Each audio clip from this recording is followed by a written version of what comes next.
Hello everybody and welcome back for the second episode of Total Extreme Wrestling 2016. Before I actually jump into the episode, I just want to thank everybody quickly who watched the first episode because it got a lot more views than I was expecting. At the moment it has about 70.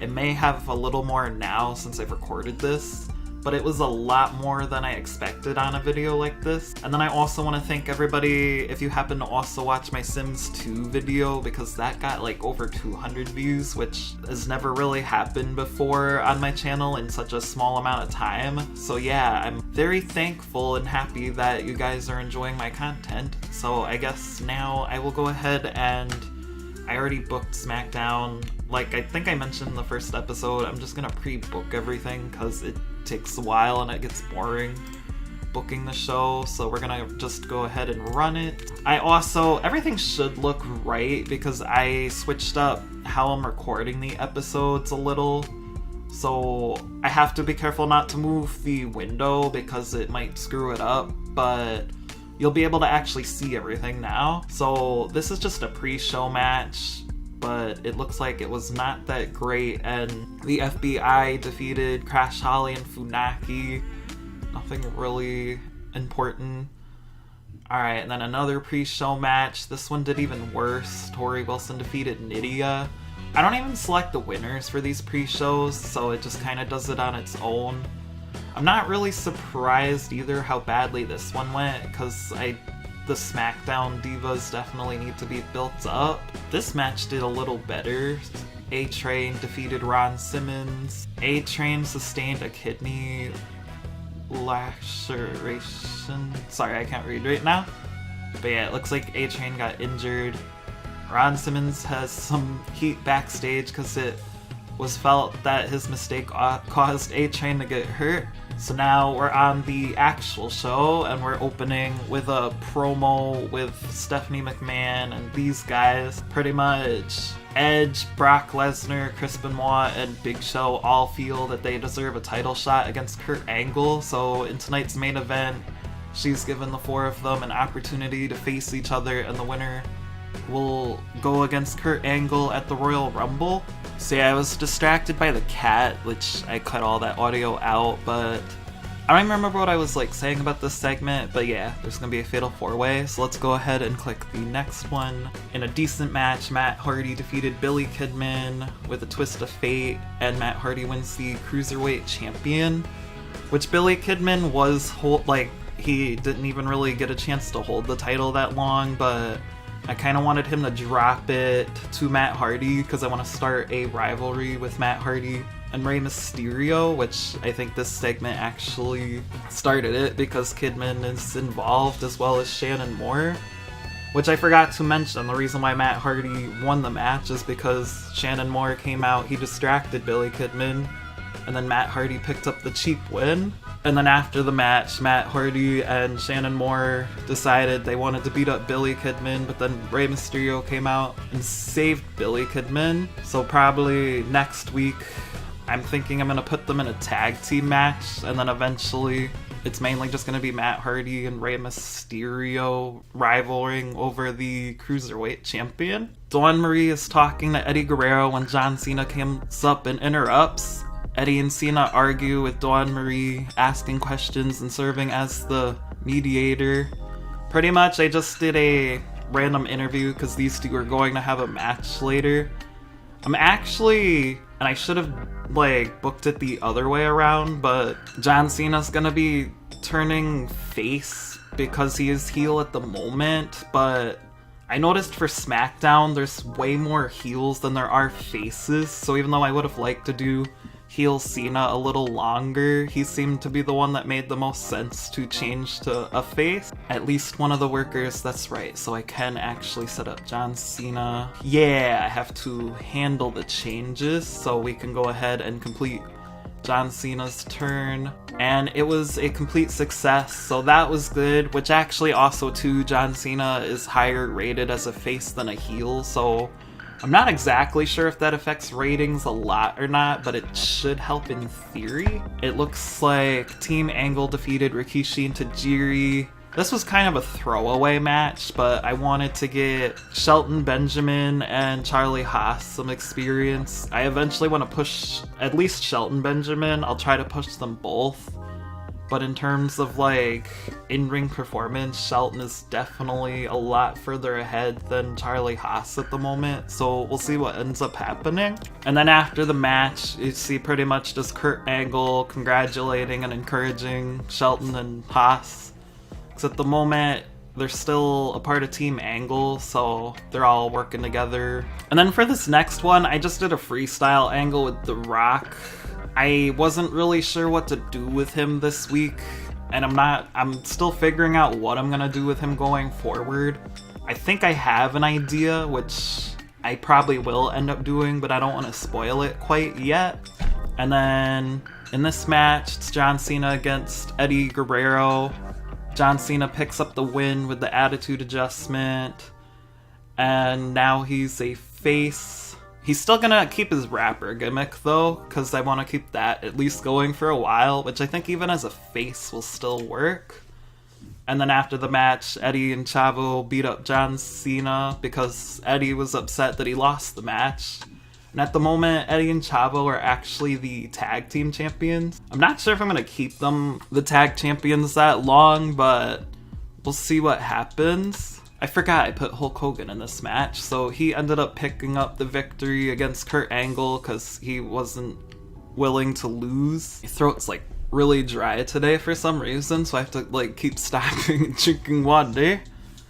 But yeah, I don't really have too much noteworthy to say about this match, but it looks like Hulk Hogan was visibly tired towards the end, so maybe I booked it a little longer than I should have. And then pretty much for this segment, I just had Hulk Hogan do a ring celebration because I couldn't really think of anything else to put at the end of the match because I don't really want to do Kurt Angle in a rivalry with Hulk Hogan or anything like that. And then after that, Big Show comes out. He goes in the ring and talks trash about the crowd and all his opponents. And it actually got a pretty good rating, so I'm happy with that. 81 main event, so that's alright. It looks like it did good, and Edge was the winner.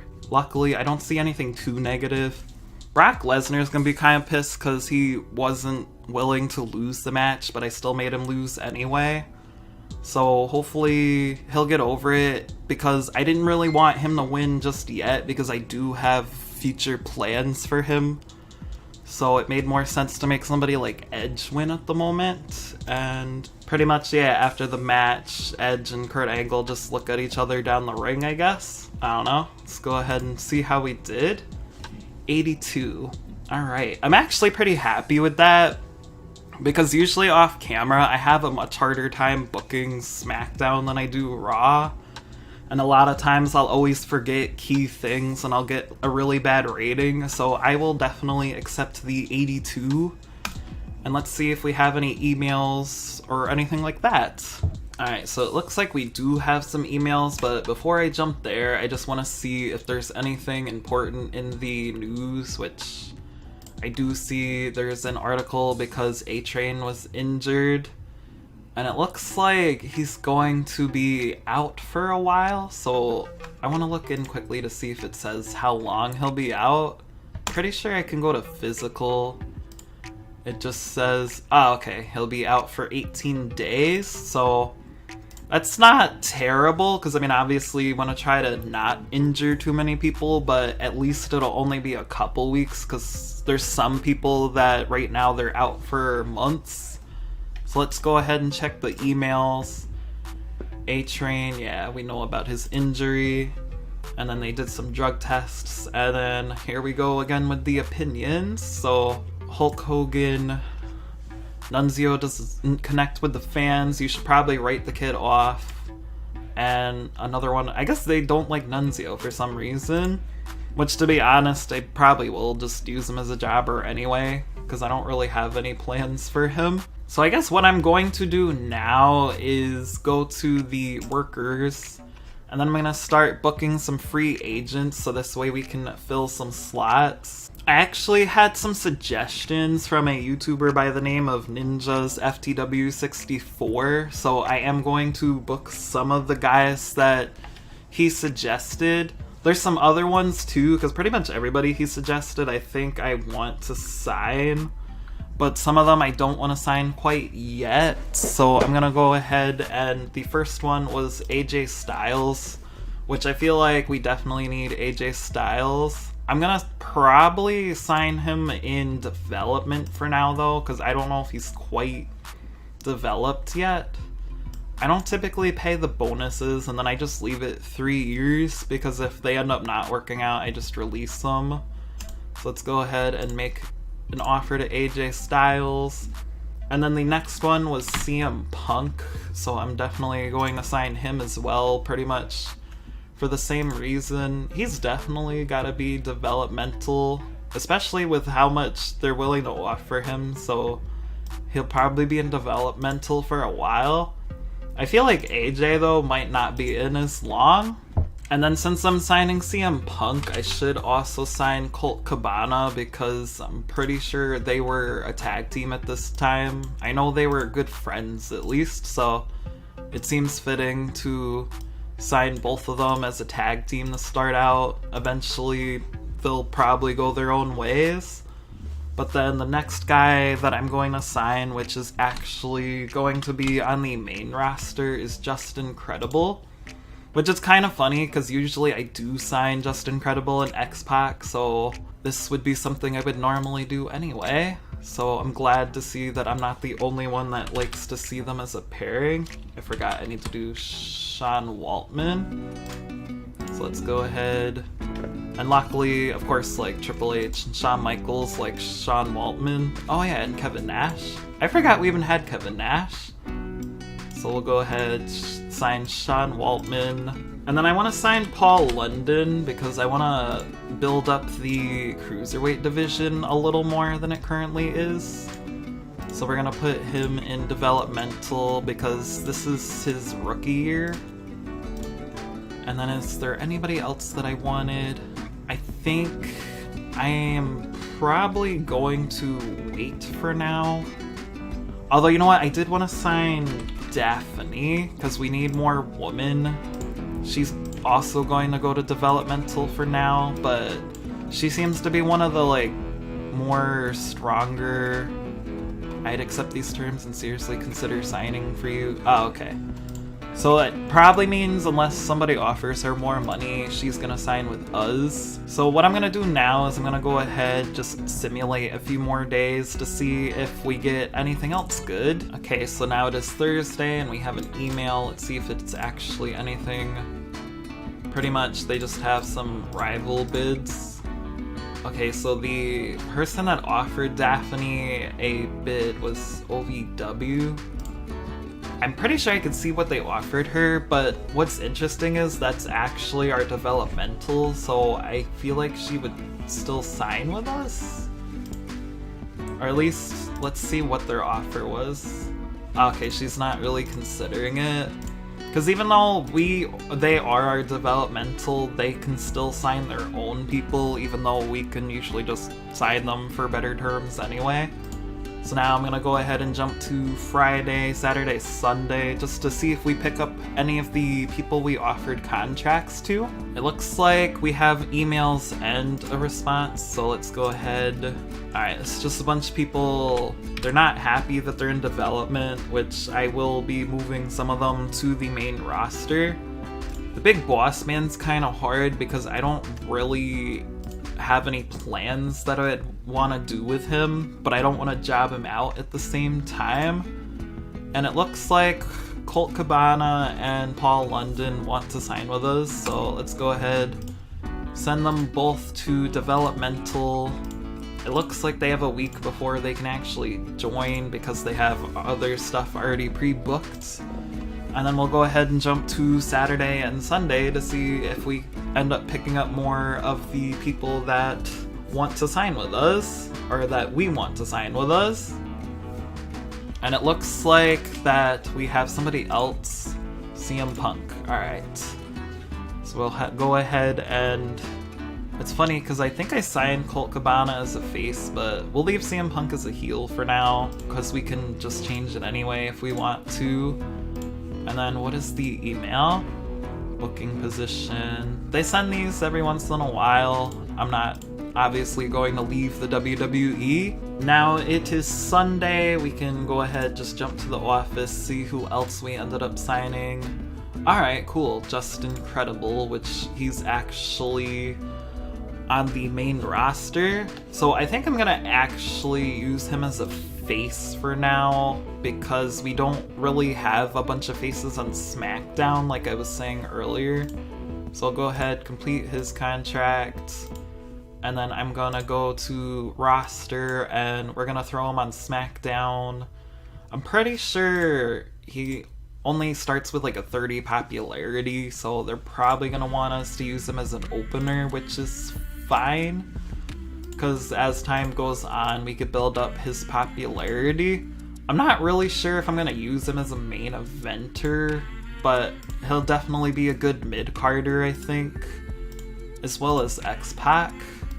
So let's go ahead, just quickly see what this email is. It's just another one of those.